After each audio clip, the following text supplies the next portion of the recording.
Hello guys, it's Chinedu from Evolving Daily Diaries. So in this series, I'm going to be discussing about the importance of overlooking your difficulties and going ahead with what you plan to do. This is a story of my experience. It happened 2 weeks ago. I applied for this job interview and I was shortlisted.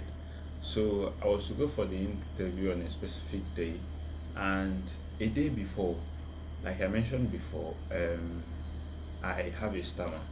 So a day before the day of my interview, I had to travel to see some persons.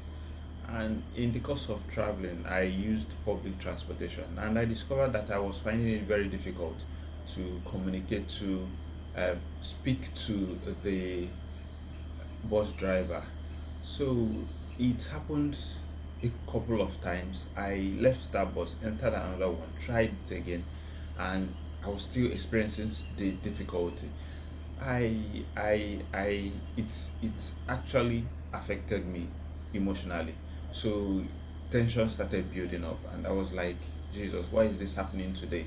And I have interview tomorrow. Now, if I'm finding it difficult to talk to a common bus driver and the conductor and just random persons along the street, is it now when I'm in a high pressure situation like an interview that I will not be able to speak very well?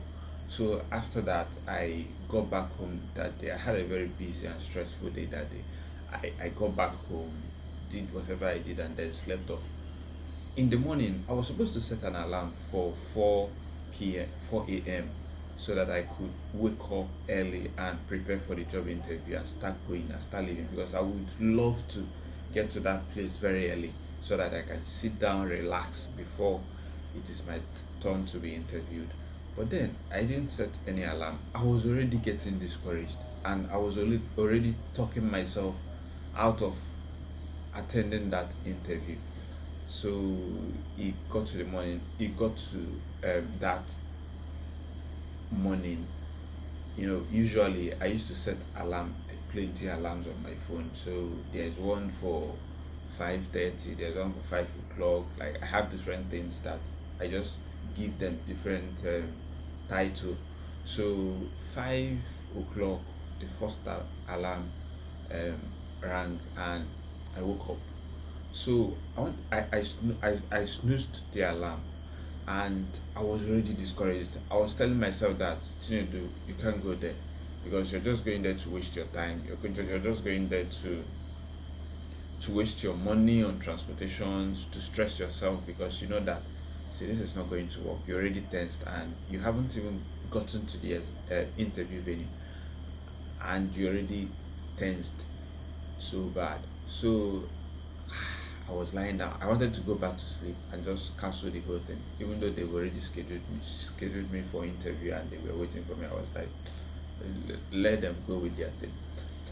And then while I was in bed having this conversation with myself, I also told myself, Chinedu, this is the way you've been behaving all your life.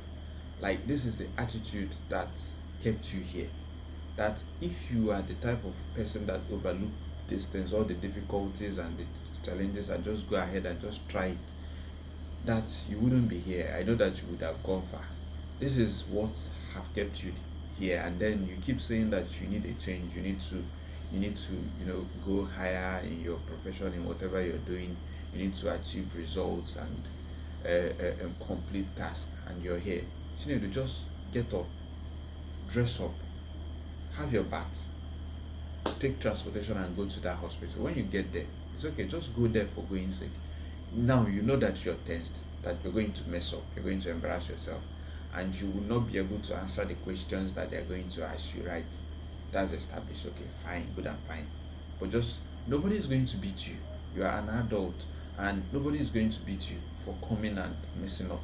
So just go there, mess up, and come back. You have the money. The transportation, the the money for transportation is not a problem. So it's nothing to you. So just dress up, go there, embarrass yourself, and come back home. So after speaking to myself, I woke up, then dressed up and went for that interview. Fortunately for me, there was no traffic and I was able to get to that place on time, printed my CV. It was that morning that I searched for where I could print my CV, and then I was able to get one and printed it, went for the interview and sat. I was the first physiotherapist. We are three that were interviewed for that role, but I was the first person that got to that place. So I sat down at the reception and I was chilling. There was cartoon there in the reception. There was a television set there, and then the program that was showing was just cartoon. Then I was watching it because I woke up very early in the morning. I was feeling kind of sleepy, so I would just doze off, wake up, doze off. I was staying there while others came, others that had interview that they came, including the nurses and the physiotherapists. They came in, joined us. They gave us one form to fill some things, and then we did that. I was there watching the cartoon and then sleeping off and waking up, dozing off and waking up. Kept on doing that. So when it was time for them to start calling the candidates in for the interview, they started with the other two physiotherapists. And when they were done, I then entered. It was my time. It was my turn. So because I don't know whether it was because I had already rested very well, and then I went there. The people that interviewed me were four, and they are the kind of people that would get me intimidated and tensed up. But the environment was so relaxing and everywhere was just cool. The AC was on, and then I sat down. I had to position myself very well in such a way that I was sitting very relaxed. And then we started the interview. Now, let me tell you, during that interview, it was not that I didn't stammer. I stammered, but it wasn't close to what I was thinking. It wasn't close to what I thought would happen to me that day. The stammering was coming, but I was still able to communicate clearly and effectively, so they understood everything. I answered every question that I was asked, and everything just flowed well. I was like, so when I was done, I then left. On my way back home, I got feedback from one of the interviewers that I actually scored very high, that I did well, that I should expect a message from a mail from the HR. So I went back home. I was so happy. I was so happy with myself. I was so happy that I was able to get myself to go for that interview.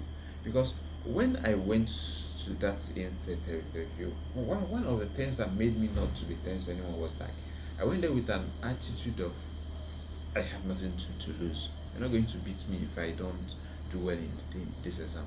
So with that, it reduced that tension, the pressure and everything. And my stammering wasn't much anymore. Because if I had gone with a lot of pressure, tension, I wouldn't be able to speak. I know myself. Like I'll have this terrible speech block. But everything just went well. And I was very happy. Eventually, a week later, I got offer letter. I was offered the job, so I came top. Like I was the best among the people that were interviewed for that role. So, guys, the moral lesson from this is I know that you may be experiencing the different challenges and there are things that you would want to try, but then you feel that you don't belong, and then this thing you're going to mess up, you are doubting yourself. Just go and do it. Have this attitude of, okay, see, even if I mess up, it doesn't matter. Get used to embarrassing yourself. Just go there, do your thing, and come out. Keep trying and keep developing yourself. Keep practicing. As you're trying all these things, one day you will notice that when you look back, you will see clearly that you're better than how you used to be. Compare yourself to your compare your present self to your previous set, and you will see that you've gone far. Like all those little baby steps, little by little, they all come together to give you that thing that you're looking for. Thank you for your audience. Have a nice day.